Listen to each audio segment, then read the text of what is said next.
Train Hooghly नदी के नीचे मेट्रो रेल सड़क में प्रवेश करेगी।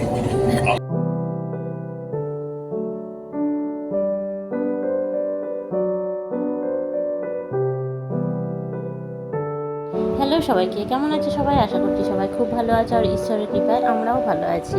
তো সেদিন ছিল অক্ষয় তৃতীয়া আর সকাল থেকে আমরা চান টান করে চলে এসেছি হচ্ছে স্টেশনে। আমরা ট্রেনটা ধরবো আর আমার সঙ্গে আছে আমার দিদি, জামাইবু, মা, বাবা, আমার হাজব্যান্ড আর আমার মেয়ে। তো আমরা সবাই মিলে চান করে রেডি হয়ে চলে এসেছি। 8:20 যে ট্রেনটা আছে সকালবেলা সেটা ধরবো আর আমরা যাব হচ্ছে পুজো, মানে আমার বরের অফিসে পুজো আছে, তো সেই জন্য আমরা সবাই মিলে বেরিয়ে গেছি সকাল সকাল। এখন আমরা আছি হচ্ছে আমাদের স্টেশনে। আর অক্ষয় তৃতীয়ার ভিডিওটা দিতে এত দেরি হয়ে গেল তার একটাই কারণ, যে ক্লিপগুলো আমি খুঁজে পাচ্ছিলাম না, কোথায় কি করেছি, ভিডিওটা আদেও মানে করেছিলাম কিনা সেটা আমার মনে পড়ছিল না। তারপরে দেখা গেল না, একটু একটু আমি ভিডিওটা করেছিলাম, তো সেটাই আমার চ্যানেলের স্মৃতি হিসাবে থাকুক বলে আমি এইটা আবার এডিটিং করে এটা দিলাম। জানি একটু দেরি হয়ে গেছে, অক্ষয় তৃতীয়া পেরিয়ে গেছে, অনেক দিনই হলো, কিন্তু তবুও এই ভিডিওটা দিয়ে রাখলাম। কারণ আমাদের চ্যানেলে যেগুলো দিয়ে রাখা হয় আমাদের এতে, সেগুলো তো থেকে যাবে ধরো, তো সেই জন্য আর এই ভিডিওগুলো তো থাকবে না, কিন্তু যেটাই আমি দিয়ে রাখবো সেটা কিন্তু থেকে যাবে। এটা আমি পরে দেখবো, মনে করলেও আবার দেখতে পাবো। আমি তো ভেবেইছিলাম তোমাদের সঙ্গে ভিডিওটা শেয়ার করতে পারবো না, কিন্তু না, যাই হোক লাস্ট পর্যন্ত সবগুলোই আমি পেয়ে গেছিলাম। আর ও চলে গেছিলো হচ্ছে স্টেশনে, ও গেছিলো টিকিট কাউন্টারে। আমরা এখন আছি হচ্ছে হাওড়া মেট্রো স্টেশন। আমরা মেট্রো করে যাব আমার বরের অফিস। আর হাওড়া স্টেশন থেকে মানে 15 নম্বরে যে নতুন মেট্রো স্টেশনটা হয়েছে সেখানে এখন আমরা আছি।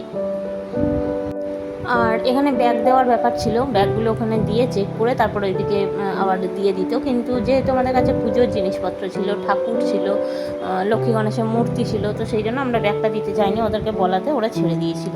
তো সবার হাতে যে ব্যাগগুলো দেখছে সবগুলোতেই পুজোর জিনিসপত্র, মানে বাড়ি থেকে সব পুজোর জিনিসপত্রগুলো বয়ে নিয়ে গেছিলাম ওখানে। আর পুজো করেছিল হচ্ছে আমার বাবা। তো সেই মেট্রো স্টেশনে চলে এসেছি, এই দেখো ট্রেনও চলে এলো। আর আমরা মেট্রোতে যাবো এই কারণেই বললাম, কারণ যে নতুন মেট্রোটা হয়েছে সেটাতে মানে গঙ্গার নিচের দিকে যেটা যায় সেটাতে আমরা একবারও এখনও পর্যন্ত উঠিনি, তো সেই জন্যই আমরা বলেছিলাম যে মেট্রোতে করে যাব। আর সেই জন্য আমরা মেট্রোতে উঠে গেলাম। আর এখান থেকে মহাকরণ, বেশি পরের স্টেশনটাই মহাকরণ, কিন্তু আমরা এই ট্রেনটা ধরে হাওড়া ময়দান চলে গেছিলাম, কারণ ময়দানে গেলে আমরা সিটটা পাবো, সেই জন্য ময়দান থেকে আবার রিটার্ন মানে ব্যাকে এসে আমরা যাব হচ্ছে মহাকরণ। ময়দান থেকে ট্রেনটা ছেড়ে দিল, এবার এটা দাঁড়াবে হচ্ছে একবার হাওড়া স্টেশন, কারণ আমরা হাওড়া স্টেশনেই উঠেছিলাম, তারপর ময়দানে গেছিলাম, আবার ময়দান থেকে ব্যাকে ফিরছি, মানে হাওড়া স্টেশনে একবার দাঁড়াবে। আর দেখো আমরা সিটও পেয়ে গেছি, কারণ ফাঁকা ছিল, ময়দান যেহেতু গেছিলাম, তো ট্রেনটা একদম ফাঁকা ছিল। আর এখন বেরোচ্ছে হচ্ছে গঙ্গার নিচেরটা। अगला स्टेशन महाकरण। পরবর্তী স্টেশন মহাকরণ। कोलकाता मेट्रो रेल आपके स्वागत জানায়। কলকাতা মেট্রো রেল आपका स्वागत करती है। ट्रेन এখন প্রবেশ করতে চলেছে হুগলি নদীর তলদেশে मेट्रो रेल सड़क के मध्य। कुछ ही क्षणों में ये ट्रेन हुगली नदी के नीचे मेट्रो रेल सड़क में प्रवेश करेगी। আপনারা রয়েছেন মাটির 30 মিটার গভীরে, ওপর দিয়ে বয়ে চলেছে গঙ্গা। অনুভব করুন সেই রোমাঞ্চ। आप 30 मीटर भूमिगत हैं, ऊपर से बहती गंगा। আমরা গঙ্গার নিচের দিকে চলে এলাম, এসে হচ্ছে আমরা মহাকরণে নামলাম। আর এখন দেখো এই লিফটে উঠতে হবে, এই লিফটগুলো 2-3টে করে আছে, আর মানে এসকেলেটারগুলো, সেগুলোতে উঠেই আমরা যাচ্ছি এখন মহাকরণ স্টেশন। তো উপরে চলে এলাম, উঠে গেলাম, আর এটা হচ্ছে মহাকরণ। সামনে যেটা দেখছো এটাই হচ্ছে মহাকরণ রাইটার্স যেটা। আর দেখবে হঠাৎ করে কোনো প্রোগ্রাম হলে সেটা কিন্তু সবচেয়ে বেশি আনন্দ হয়, আগে থেকে ঠিক করে রাখলে অতটা আনন্দ পাওয়া যায় না। তো আমাদেরও ঠিক ছিল যে আমরা শুধু বাবাকে নিয়ে ও পুজোটা করিয়ে নিয়ে যাবে। তারপর হঠাৎ করে দিদিরাও এসেছে, তারপর মা, সবাইকে পেয়ে এরকম প্রোগ্রামটা বা সাজানো হয়েছে, তো বেশ ভালোই কাটলো দিনটা। আর অফিসে দেখো চলে এসেছি, এসে সব সাজানো হয়ে গেছে, এই যে সব দরজায় দাঁড়ঘর দিয়ে কলাপাতা দিয়ে এগুলো সব নিয়ে এসেছিলো, আগে থেকে আনতে বলা হয়েছিল, ওরা সব নিয়ে এসেছিলো যারা কাজ করে। আর এখানটাও দরজাটা বেশ সুন্দর করে ওরা সাজিয়ে দিয়েছে।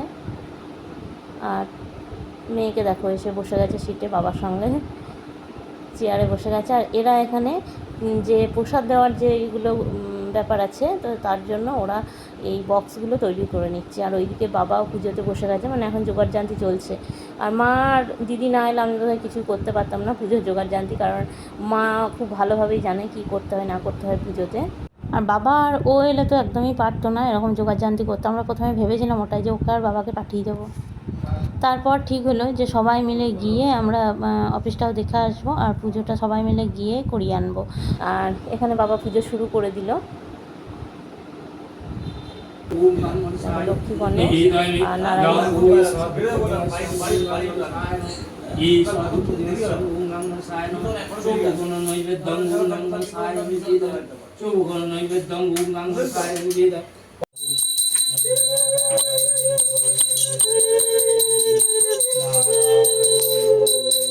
থাক কোথায়? থাকটা বাজাও না, বাজাও তুমি বাজাও।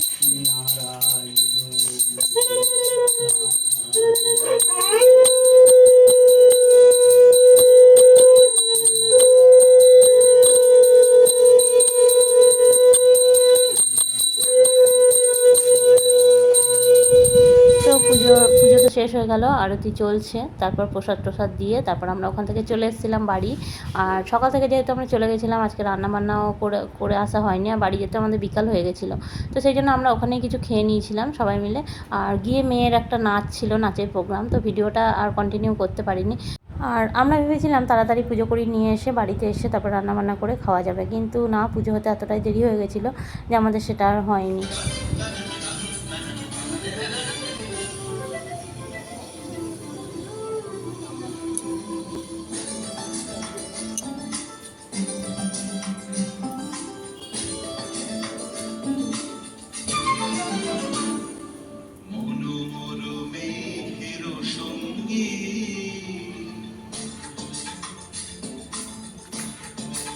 তারপর ওখান থেকে কোনো রকমে ফিরে মেয়েকে নিয়ে এখানে যেতে আমার 5টা বেজে গেছিলো। ওরা 3:30 4টে মতো টাইম দিয়েছিল, কিন্তু আমার যেতে যেতে প্রায় 5টা কাছাকাছি হয়ে গেছিলো, কিন্তু এসে শেষ পর্যন্ত মেয়েটা নাচটাও করতে পেরেছিল। তো ঠিক আছে, চলো আজকে ভিডিওটা কেমন লাগলো, যদি ভালো লেগে থাকে অবশ্যই চ্যানেলটাকে সাবস্ক্রাইব করে পাশে থাকা বেল আইকনটি প্রেস করে আমার পাশে থেকো। পরে দেখাবো অন্য ভিডিওতে। সবাই ভালো থেকো, সুস্থ থেকো।